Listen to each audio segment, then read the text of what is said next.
season. If you look at who Liverpool brought in this season. But then look who we've brought in. They brought in a striker who scored 15 Bundesliga goals.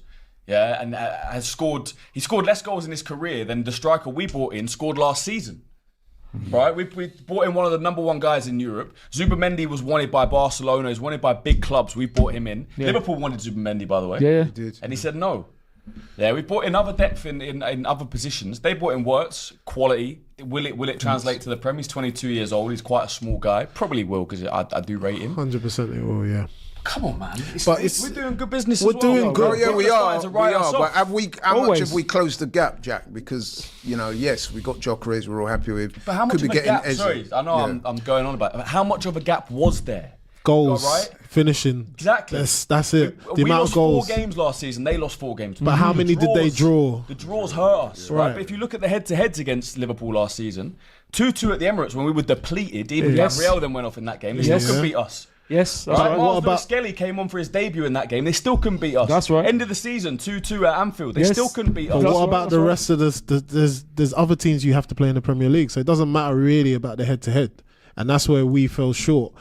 Liverpool are one of the when it comes to attacking, death by 1,000 cuts. They can hurt you anywhere across that front line.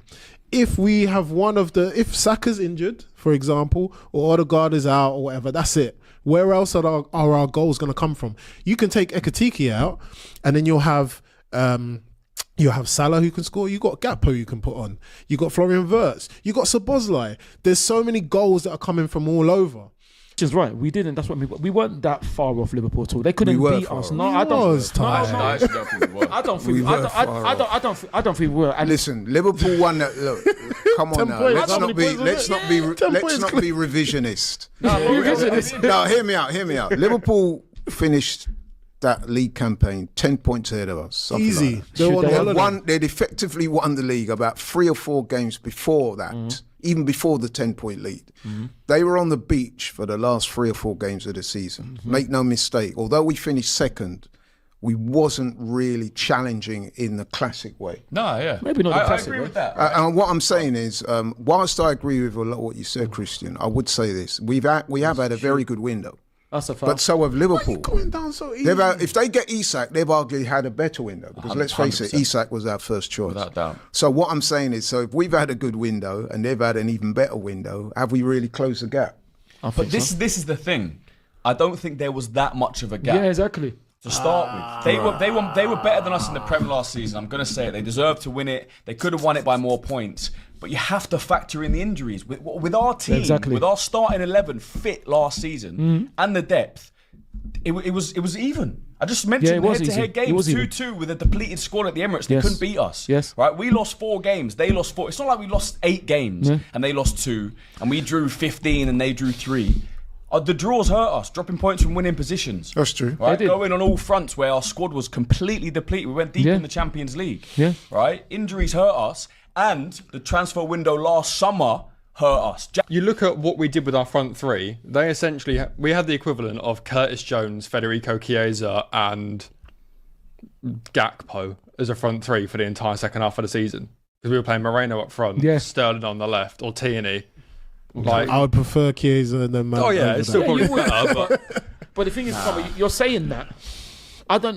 With respect, I don't know if that's necessarily true, because you're saying a drop off. I remember Anfield. I don't know who is that young man Bradley. that came in for. Yeah, he was getting destroyed, whereas Alexander-Arnold wouldn't. Because now he's in, isn't he? Yeah. Bradley, he was getting destroyed. Yeah. Again, they were still the better team. They still would have won the league. I'm not saying that, but I do think the gap was maybe not quite reflective of where it actually is. Exactly. I think the gap is just because they won it. The gap is just blown up, but it's not. It's the tight games that they had in the Premier League. They were still able to get a result, whereas for us, we ended up just getting a draw. That's the difference, and that's what I'm saying. They had more going forward. They were able to hurt you more going forward than we had. We only had one way. It was only going via Saka. You remove Saka from there, no one else was able to score. No one else, apart from, Moreno managed to put on a few goals for us. Then it was Kai Havertz. But apart from that, we had nothing. So that's why we fell short. As a team, as Arsenal as a team, of course, we are up there neck and neck with Liverpool in terms of how difficult it is to break us down defensively, how we can play our patterns and play. But at the end of the day, what wins you titles is goals and finishing off games. That's something that we didn't do last season. Hence the reason. We didn't. Right, sorry to have to stop you guys there. Go on. Luis Diaz, apparently it's at final stages, 75 mil package with add-ons to Bayern, which then means they're opening up space. Looking like Alexander Isak's going to be at Liverpool next season. So how much is that deal worth with Diaz? 75 mil with add-ons. Yeah, that's euros. So what's that? 65 million pounds. Decent. Liverpool have done good business throughout the transfer window, and that's why they're in a position now where they can spend 200 odd mil and they've still got less to spare, because it's not only the players that they're bringing in, it's the players that they're obviously moving on. That's a good amount of money for Luis Diaz if that gets across the line. And they're going to get good money for Darwin Núñez as well. They'll probably get at least 55 mil for him. Yeah, and I said he should go to Newcastle. Isak money right there. It is. Do you think they've gone a bit top heavy in the market? Like you're looking at Van Dijk and Konate, but then you got like Joe Gomez is kind of around. Frimpong are really attacking fullback, and Bradley, Kirkes and Robertson. Do you think they need a centre back as well? I did a show the other day. We did a show together. There's no destroyer of predicting. It's true. Predicting the league table, I put Liverpool fourth. Which sounds crazy, right? I hope you're out of frame. No, fair. This is before, if they sign Isak, it's completely different. But Wirtz coming in, I think he's a quality player, but he's 22. He's quite a small guy, small frame. Might he get bullied in the league? I don't know. I need to see it. I saw him against AC yesterday. He done well yesterday. He looked all right. He finds little pockets of spaces. Oh, look, Max. Just to finish my Liverpool point, they lost Trent, who I think is one of the best right backs, one of the best playmakers in the world. Yes. Right. They're bringing in Frimpong, who we don't know if he's going to perform. They're losing Robertson. There we go. Oh, who said that Odegaard don't shoot? Kirkes to Liverpool is also another risk. Saw him yesterday make a big mistake. Is he going to perform under the pressure? I don't know. No. That's less of a risk, though, isn't it? Kirkes already playing. Yeah, there's a risk. Van Dijk a year older. He's going to be 34 years old. Salah's going to be 34 years old. With Kirkes, I'm not sure if that's a risk. He's Premier League he's a tested already, isn't he? Well, Cucurella went in at Premier League tested and proven to Chelsea. Was awful in his first season from Brighton. So it does happen to players. Look, it does. Maybe fourth is wild. At the time that I predicted that, Isak wasn't in the question. Isak in the question changes everything. They sign Isak, and John Ruddy. Their attack obviously gets a lot stronger. John Ruddy. Wow. Need to wait on that one. Said you're going to get out of the shot when I predicted Liverpool fourth. Clip it. I just seen Babs 10 million views on his head from the FM pod last year saying that Liverpool weren't his biggest worry, and I just. But that even was fair at the time, because most Arsenal fans they weren't. They were quality last season. I'm not denying that.